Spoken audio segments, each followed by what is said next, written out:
Our presenters today is Lydia Mong. She's a senior instructional designer, and Eric Limley is a program coordinator, and they're both in the Teaching and Learning Commons.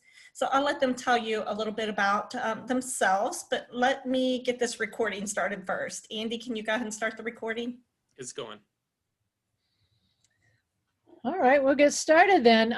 As Cindy said, I'm Lydia Mong. I'm an instructional designer. I help faculty create online courses and make sure that they meet all the various standards that we have to deal with, and also look nice and all that too. But Universal Design for Learning has been more and more a part of that process. So that's where that factor enters in. Eric? I'm Eric Lemley. As Cindy said, I'm a program coordinator. Technically, my title sometimes includes the word online. My focus is online instruction, but I kind of just do whatever's needed at this point. So mostly I support instructors who teach online, and then because of everything that's happened in the last 9-10 months, it's kind of been all instructors. So Right. We're going to go ahead and get started on the presentation. I'm going to share my screen. We would like for you to keep your chat window open, so if you think of questions, you can type them in. If you stay muted while we're going through the slides, we're going to stop at the end, and we have plenty of time at the end to do some Q&A. So if you would, we'll just get started.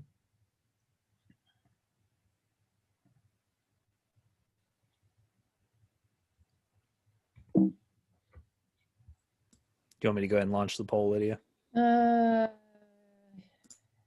Yeah, I'm not sure why. There we go. Okay. Just so you see the title. But this is the first slide. So yeah, let's go ahead and launch our poll. We'd just like to get an idea of what you know about stuff. So what do you know about Universal Design for Learning?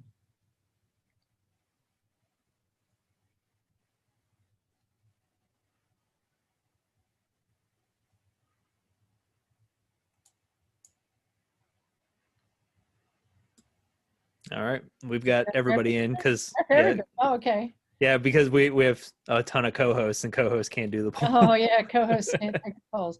Okay. All right. So we've got a range here. So I shared the results, so everybody should be able to see. So go ahead, Lydia. Nice. Yeah, we're going to clarify things. I think you'll realize that it may not be exactly what you thought it was, but it might be similar. What we want to make sure of first is that you understand that Universal Design for Learning is not the same thing as accommodations. It may involve people with disabilities, but it doesn't necessarily have to be people with disabilities who benefit from universal design.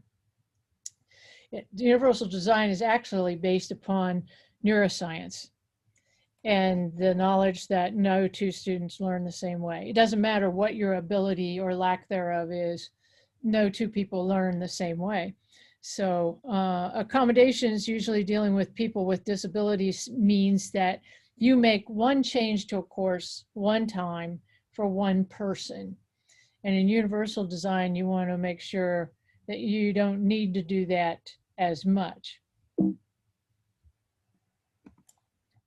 So we know we're always going to have to make accommodations for isolated students, but if we implement universal design practices, we won't have to do it as much. And I think you'll see why as we go through the slides. We've had a lot of barriers to learning this year, as you've already alluded to in our chat before we started here. And these are just a few. I'm sure you could add to this list without any trouble at all. So universal design actually factors into a lot of these barriers too, that we can kind of forestall before we even get going, as long as we do the design process well. We're dealing with a way of thinking about creating interactions in spite of the circumstances or in spite of the learners, so that learners don't have to ask for special treatment. Now, this involves not just disability, but maybe involve connectivity. It might involve time if they're working full time, or if they have to stay offline so that their kids can use the computer during the day. You might be in that situation too. So it's a broader subject than just accessibility alone. What we're dealing with all encompassing is, rather than think of the term accessibility, think about access. What access do my students have? How do they access the course? How do they access the learning they're supposed to gain?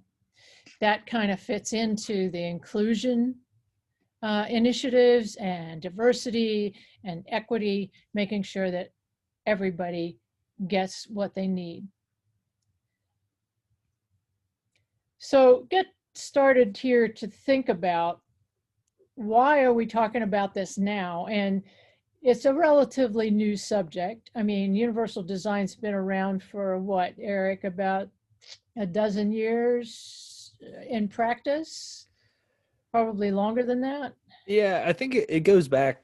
CAST started the research that led to UDL, like I'd say in the 90s.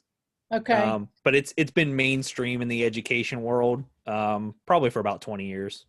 Yeah, more in the K-12 arena than in higher ed.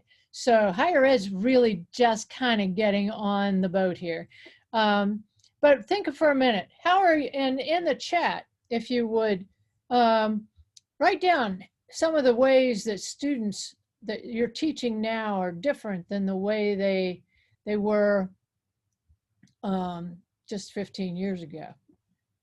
And I can't see the chat. Eric, can you see it? Yep, I'm watching it. Okay, great.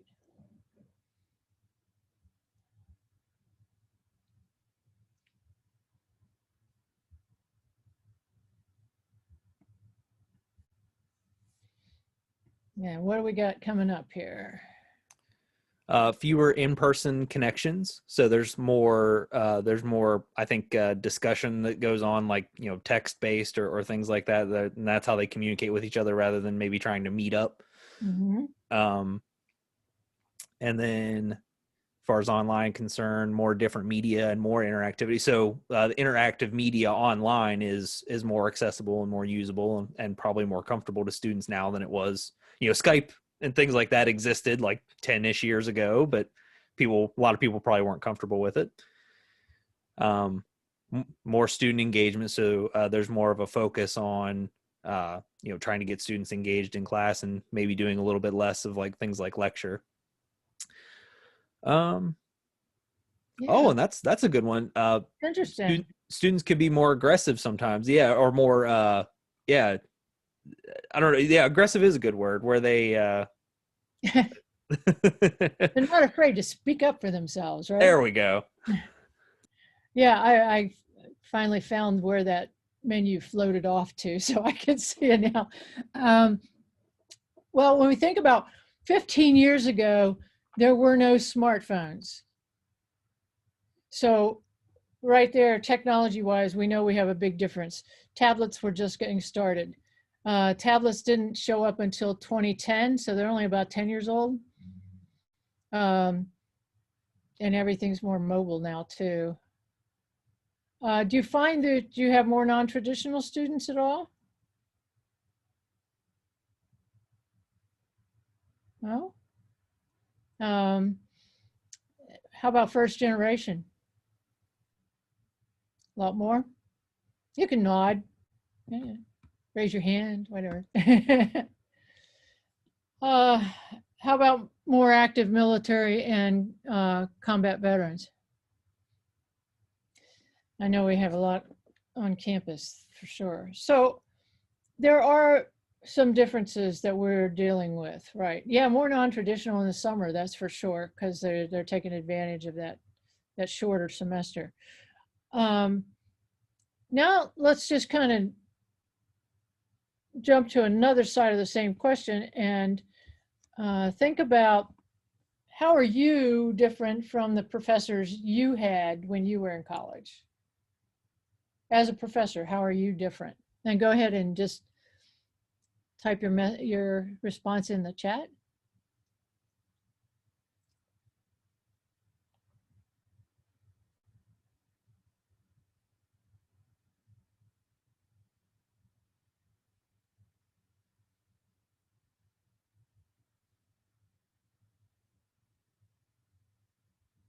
Okay. More accommodating and accessible. More world experience than your professors did. Aha. Engagement, more engagement.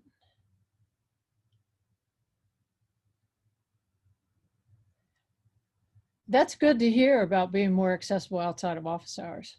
That's excellent. I know that was pretty hard when I was a student, but I was a student like a long time ago.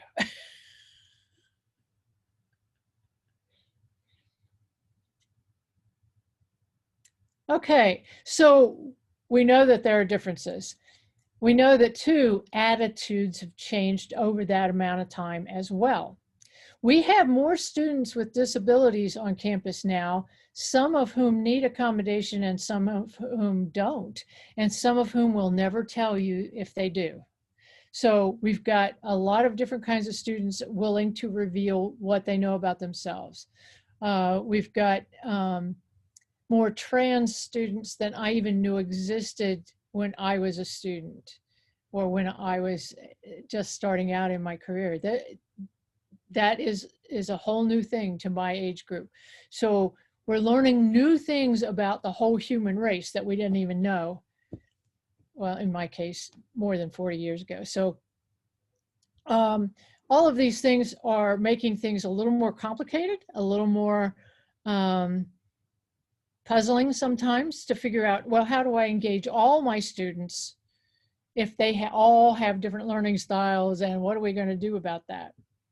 Well, when we talk about learning styles, we want to make sure that you realize that the UDL, we're still talking about neuroscience. We're not talking about learning styles. Learning styles actually was a kind of a theoretical thing. And about 12 years ago, research was starting to be revealed that there was no data to support it. And the whole idea of learning styles has been debunked in the sense that your visual, your auditory, your kinesthetic. What we know from neuroscience is everybody is everything. All those learning styles, all the time. You may have a preference for one over the other, but everybody learns in multiple ways. So how do you deal with that? Well, we're going to start out with a little video here, and then I'm going to let Eric take over the talking. But we're going to move over to Vimeo. Everybody see this okay? Think of how many kinds of roads there are, from freeways to dirt lanes. The big freeways are the same in all of us. You have a hippocampus, I have a hippocampus. It's the smaller routes, the brain's equivalent of residential streets and dirt lanes, that are unique. Our brains are full of these smaller routes. Any information the body receives must first be converted into electrical signals the brain can understand. What happens next may surprise you. The information is fragmented into pieces and splattered all over the brain. If you look at a complex picture, for example, your brain immediately extracts the diagonal lines from the vertical lines and stores them in separate areas. Same with colors. If the picture is moving, the fact of its motion will be extracted and stored in another place. Here's a weird example of how we know this. One woman suffered a brain stroke and lost the ability to use written vowels. Just vowels. If you asked her to write down, "Your dog chased the cat," it would look like this. So we know that vowels and consonants are not stored in the same place, and that where a vowel goes is stored in an area separate from the vowel itself. The woman's stroke damaged the connective wiring that allows the brain to piece everything in the blender back together again. Our neural connections are shaped by our individual experiences. If I've heard of Jennifer Aniston and you haven't, I have a Jennifer Aniston neuron and you don't. That's why even identical twins don't have identical brains. Each of us is wired so differently that if we needed brain surgery, the surgeon would have to create a brain map for each of us before beginning. This is a composite of the brain maps of 117 people, showing how varied locations can be for areas devoted to language.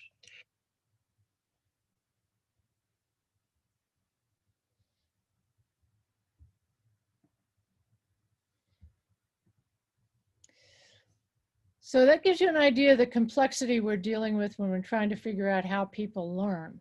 Now, the CAST people, now, Eric, I'm going to let you go from here and explain what CAST is and how they came up with these barriers. So the big thing about CAST is they're actually the organization behind the creation of UDL as a framework, and it came out of their work with a lot of different populations. But basically, what they've kind of distilled things down to is the trying to activate these different parts of how we learn, and that's what this slide is. It's the why of learning, the what of learning, and the how of learning. And if we can give people choices in these different areas, it allows our students to gravitate to their preference or what's going to activate their learning in a different way. And we'll kind of get into a little bit more about what this looks like in practice. This is kind of the theoretical, and then it'll probably make a lot more sense once we actually talk about things in practice. But the why of learning, those are things like considering interests and maybe providing a choice of how you engage with the material. Some people might prefer to read, some people might prefer to watch a video. That's that sort of thing. And then when we talk, and that sort of also ties into presenting information in multiple ways and allowing people to gravitate to the medium they enjoy, and then differentiating the way students can express what they know. So when we talk about UDL, that's another piece of it, is different ways to assess students as well, and letting them go to the go to the medium that they prefer. In the classroom, they're in physical spaced classrooms. You might see UDL initiated like this. They might post the lesson goals way up somewhere on a slide or a poster board or something in the room so that the students know what the lesson goals are for that particular class. There might be more than one option for doing an assignment, either do a paper or do a video. There might be flexible workspaces where you can move tables around. And then, of course, regular feedback. And I'm sure you've already figured out that those assignment options and regular feedback apply to online environments as well. But since we deal mostly with online, and you're mostly online right now, we'll talk about that most of all for the rest of the slides presentation. But we're advising, once you know about your universal design for learning, we want you to know that right off the bat, you don't have to redesign your whole course. First of all, you don't have time for that. And even if you did try to do everything in your course according to UDL standards right off the bat, you would probably exhaust yourself and never want to teach again. So we don't want that to happen. So we're going to say start small. We're going to talk about how to start small. There's some links in these slides that we'll provide for you when we're through here today so that you can access them later, giving you a whole bunch of ideas for higher ed in particular and ways to institute UDL within your class. Now, that all sounds great, right? Well, what's that really mean? Well, first of all, don't try everything, just try one thing. And how do you determine what the one thing is? Where do your learners always have the same questions? Every time you have the course, where is the same question asked every time you deliver it? Where do they get the things wrong on quizzes and tests the most? What are the things that they ask for extra explanations for, even after you know you've given them every possible detail you can give them, right? So where are the misunderstandings happening? And that'll give you a clue. And then we want to do the +1 approach. Take it from here. Okay, Eric? Yeah, so kind of what we're talking about here, when we design with UDL, you can apply it to a lot of different things. That's why Lydia's saying you don't have to redesign your entire course. UDL as a framework can be applied to any course at any point just by doing what Lydia has here as the +1 approach. That's what Tobin called. Thomas Tobin wrote a book recently about using UDL specifically in higher education, and this was his way of sharing it with other instructors, was start with this +1, just add in one extra piece to one assignment and see how it goes. So for an example of a +1, if you are doing a content and say you have a textbook passage for them to read, you could also present similar information in something like a video or a podcast. That way, if someone maybe doesn't have time to sit down and really read heavily and engage that way, they could maybe listen to something like a video or a podcast on their commute. Like if they have to, like, a WVU, if you have to ride the PRT for, 10 minutes, have to wait on the station for, 10 minutes, you could have your earbuds in instead of listening to music, you could listen to a podcast. Whereas, reading text in a scenario like that is a little bit more difficult. And you can also apply it to assessments. So the example we have here, if you have a 3-page paper, you could give them some opportunity to create a multimedia presentation, something like a video or a slide presentation, just something like that allows some individuals who maybe aren't as comfortable writing a long form paper, another way to express their learning. I will stop here for a second and just point out that sometimes this isn't possible, because if you're measuring certain things, you might have to have the product in a certain way. For example, if you are trying to measure how well your students are using grammar and mechanics, obviously you need to read their writing. So you can't give a non-written option, and that's perfectly understandable. There are some times where you can't always apply options and apply different ways for students to do things, because especially for field specific things, sometimes things have to happen in a certain way, and that's all right. So don't get discouraged by that, by saying, oh, I can't offer 100 different options on every assignment. That's okay, because there's probably somewhere you can work it in.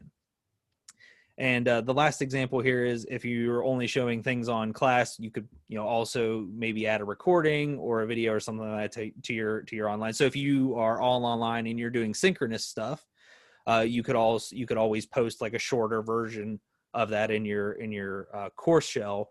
Or if you're doing fully asynchronous stuff, maybe you could offer if you only have asynchronous like text or practice sheets or things like that, you could offer like a short video of you doing, like it says here, like a .cam explanation of certain things. Yeah, it works really good with math classes. Here's some more examples. I usually rely on Eric here because he's actually used this in teaching high school students. And if he can get 14-year-olds to pay attention, go ahead. Yeah. And the thing is, these are just ideas depending on your content and your goals and expectations and what students need to learn. Things will look very different. But the one thing that stays the same is the idea of giving them options and autonomy in where you can. And then there's other certain things that can be really helpful. Like, for example, videos with captions seems like a really simple thing, but it can be a big game changer for a lot of people, and not just people that have that need it for a disability accommodation. I always use myself as an example here. I always turn like closed captioning on and subtitles and everything. Even I don't have any auditory problems. I can hear perfectly fine, but I enjoy being able to read the information at the same time I'm hearing it. It helps me process and retain it. So I'll always turn that stuff on if it's available, and it helps me pay more attention and learn faster. I also have really small children. I have a 4-year-old and an 8-month-old. And if I can, if I can't have my headphones in because I need to be, listening for my 8-month-old to see if she's waking up from her nap, and I would have to go help her. I can't have my headphones in and listening to a video. So I'll have the video either on a very low volume with subtitles on or captions or whatever. And then that way I'll be able to pay attention to that and also hear her and hear the other things that are going on in my house. So there are people that will take advantage of these things that don't necessarily need them from an accommodation standpoint. That's why we talk about it. It's not so much making an accommodation, it's removing a barrier. And other people who don't need accommodations will take advantage of those and have their learning enhanced because of it. Another example on here is the concept map graphic organizers. I'm sure a lot of you have used those in the past. They're usually pretty helpful for everybody. Again, it's one of those things that is really helpful for those that it speaks to, and then for everyone else, it is also a little bit helpful. So they're never a bad idea, in my opinion. Right. And when you use this, Eric, you actually use the same rubrics, right, for both options of whatever you provided, right? Yes. So that's a perfect segue because we were just about to go into the assessment ones on here. So yes, Lydia and I are not advocating that you make a bunch more work for yourself. That's the last thing we are advocating. If you offer a different option for an assessment, what I would do is, and what I did in the classroom was I made my rubric general enough to fit all the options I was offering. So if I would let my students write a paper or create a video, the rubric rubric judgments would be the same. The rubric pieces would be the same. I would be looking for the same factors. There wouldn't be format specific things I was looking for. Now, this meant that I couldn't look for things like grammar and mechanics in a written paper. I had to focus on I taught history, so I had to focus on my content, which was okay for me. But I made certain parameters in the directions. I said, if you're using video, it needs to kind of look like this. If you're doing a paper, it needs to kind of look like this. But then the rubric itself, the grading was the same across the board. And that was easier for me, and it was easier for the students, because the first question I always got when I differentiated my products for my students, or where I offered more than one option, was, what's easier? What's going to be easier for me to get a better grade on? And that kind of defeats the purpose, because then they're not gravitating to what speaks to them. They're going to what I say is the easier thing. So that's why I would always say it's the same. It's whatever you want to do. And, it would kind of bum me out if everyone would just choose kind of the more traditional option, because they'd say, oh, I kind of put my time and effort into, offering this, and I thought it was going to be cool. But really, it's okay not to get discouraged, because, like I said, it's about the choice. It was still a good thing that I offered that choice. And it's a good thing for you guys to offer to your students the choice, because when students feel like they have a choice in it, they are more likely to get involved and get engaged and be engaged with the course, just in general, when they feel like they have some autonomy and some choice. If they constantly feel like everything's just being dictated, it's easier for them to kind of fall out and, just kind of go through the motions. Whereas if they feel like they have a choice, they take a little bit more ownership of it. And they find that the Tobin and Bailing and the professors that they worked with in creating the information in the book that they published. I think that's a West Virginia University Press book, by the way, too. But they found that even if they all chose the traditional way, you always did it, having that other choice made it seem like they weren't being put upon. They felt like they had more freedom just because they had one other choice. So it's really kind of amazing just how offering a choice, even if it's only one other choice, makes a difference. And so the professors who actually use those things found that their student evaluations got better when they gave the choices. The thing to remember, though, too, is that you're not going to be doing this. You're not going to offer a lot of different choices. You wouldn't want to do that. I bet somebody in this group teaches marketing, don't you? Anybody teach marketing? Alan, I had a feeling if you were on the road a lot, you were teaching marketing. That, well, you find out that, you know, if you got 16 different kinds of jelly on a shelf, nobody buys anything. But if you got 3 different types, then yes, I'll pick one. So it's kind of the same thing with assignments. You don't want a whole bunch of choices. Just 2 choices is plenty. Something visual, something in text. Maybe even go for express something in a metaphor instead of in a paragraph in a discussion, you know, or let them use something that they know about already, memes and GIFs and those kinds of things, to make sure that they understand the concept, the point that you're trying to get across. So lots of choices. Verbal people are going to go to text anyway. So these are some tools. This slide shows you some tools that are at your fingertips. Google Drive is available with your Mix account. And if you're not aware, the Google Drive that's with your Mix account has a lot of apps that are available to you and unlimited space. So you can't tap out on space if you want to use Google Tools. I know that Reed College uses VoiceThread a lot, right? Are you guys all using VoiceThread? So there's that offers you plenty of options too. MediaSite's a video program that's built into eCampus now too. A lot of other eCampus tools. If you haven't used the captions on or subtitles on PowerPoints, and actually Google Slides has the same thing too. You can do those in action. They're not edited, they're not perfect, but you can use them in recording your PowerPoints over Zoom if you wanted to. And then of course, active learning techniques. There's so much variety there. You could do anything. Phone apps are always a choice. We've got a lot of classroom teachers that like that Top Hat or Nearpod or those kinds of things.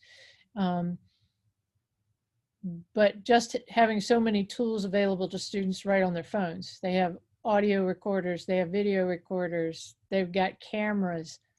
They can use what they have to let you know what they know. So that's really the heart of UDL.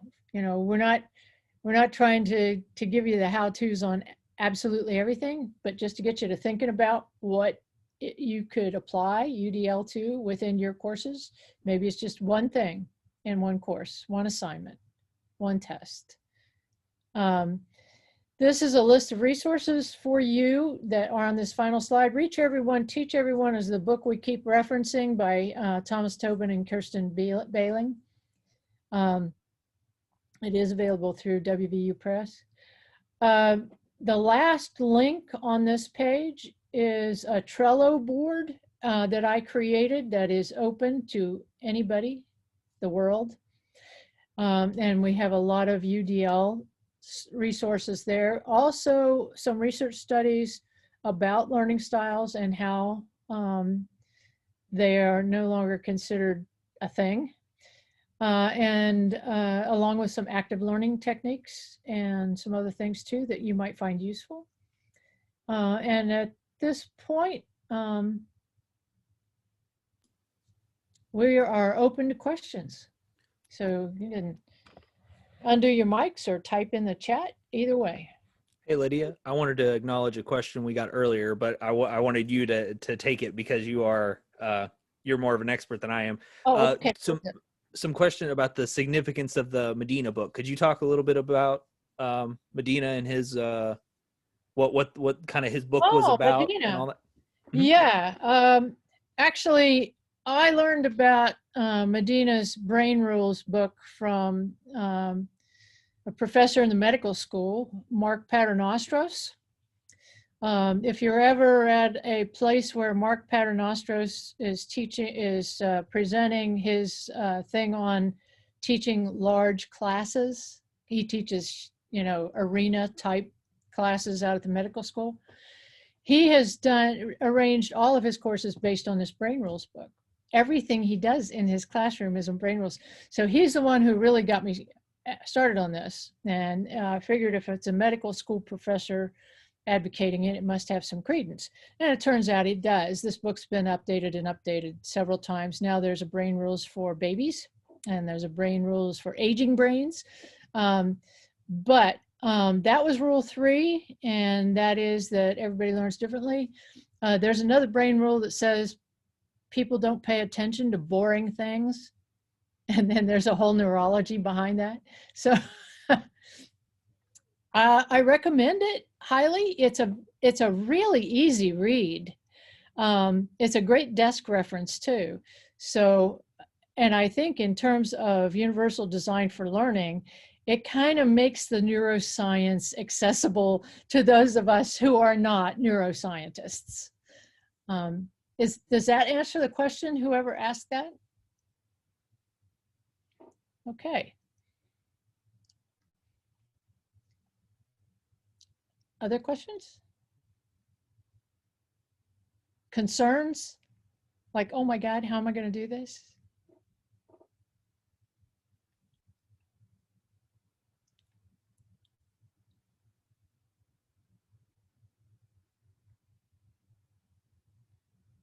No talkers, huh?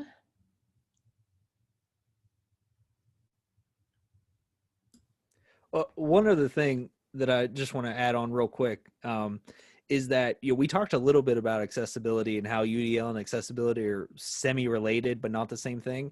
One benefit of UDL, especially from if you're designing for universal, you apply universal design to your content, is it will probably lessen the accommodation requests you get because some of it will already be taken care of. So it does save you time in the end sometimes. Mm-hmm. And right now, we're hearing a lot about the stress levels of students and professors because of the going to remote. And I'm sure after Thanksgiving, we're going to go back there again with the stress levels coming up. And so sometimes the universal design element is just be a little flexible on your deadlines. Just ease up a little bit on not necessarily rigor, but in terms of some of the elements that are nice to have for organization, but we might need to make an accommodation just for the change in venue or change in location where the students are. But you probably already were exposed to that.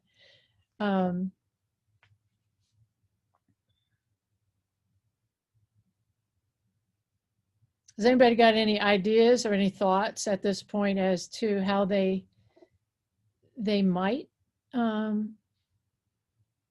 try some alternate or an additional approach to an activity in your course?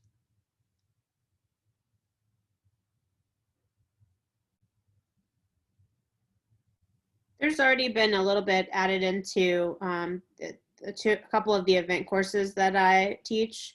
They've done Canva invitations and marketing materials for events, as well as like media pitches and elevator pitches for different options. So they're not doing as much writing. They're able to really do a more of a hands-on approach. Great.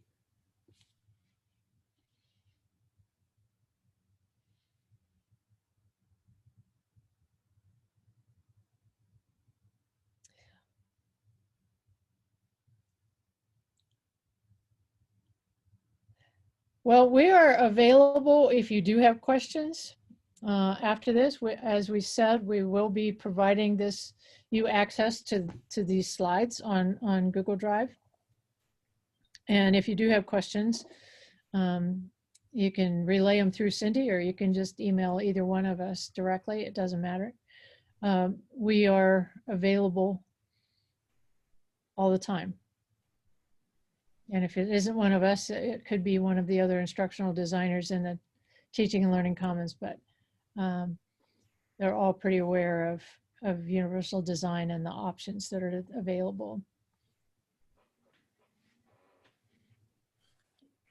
Lydia and Eric, I'd like to thank you for taking the time to present. This was very informative. And we will post the archive to the dashboard so all of our instructors will have access. You're very